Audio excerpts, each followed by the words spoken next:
আসসালামু আলাইকুম। মই মোৰ ইউটিউব চেনেলটো চোৱাৰ কাৰণে আপোনালোকক স্বাগতম জনাইছোঁ।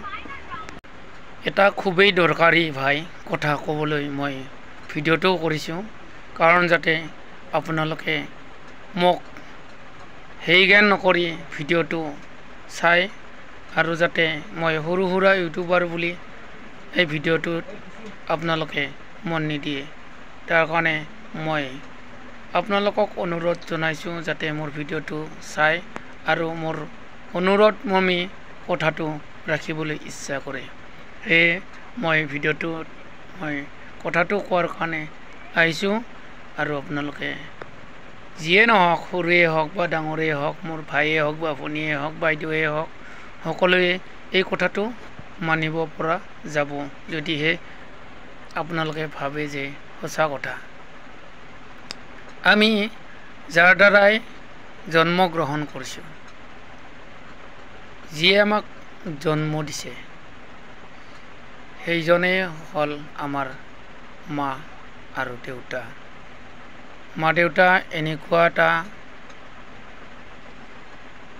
ভাল বস্তু হয়, আমি এনেকুৱা এটা হীৰা বৰাবৰত কৰিও হীৰাত কৰিও মানে দামী, য'ত নেকি আমাৰ মা বাবা।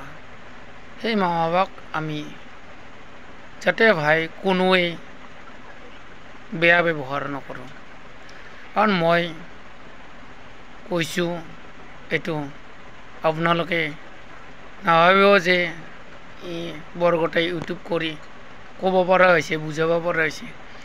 আৰে ভাই, যোনেই নহওক মোৰ ভিডিঅ'টো শুনি আছা, কথাখিনি শুনি আছা, চাই কিনে আমাৰ মা বাবাক যদি আমি কষ্ট দিওঁ, মা বাবাক যদি নামানো,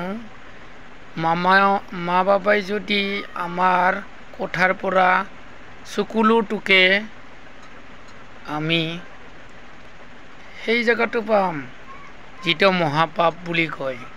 মহাপাপৰ ঠাই হ'ল হাবিয়া দোজখ। সকলোতকৈ ডাঙৰ দোজখনৰ নামেই হ'ল হাবিয়া দোজখ।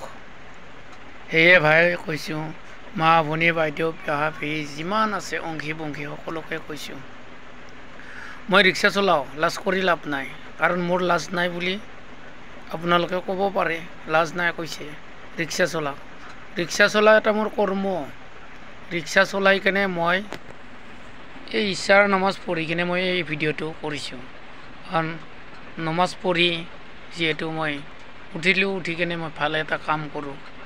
কাৰণ লাইক পোৱাৰ আশাত নহয়, মই দোৱা পোৱাৰ আশাতে মই এই ভিডিঅ'টো কৰিছোঁ। মাক বাপেকক যিয়ে মানিব, সিয়ে তাৰমানে জান্নাত পাব, জান্নাতে ফিৰদৌছ নচিব। মাক বাপেকৰ ভৰিৰ তলত জান্নাত। সন্তান সন্ততিৰ ছোৱালীৰ হ'লে গিৰিয়েকৰ ভৰিৰ তলত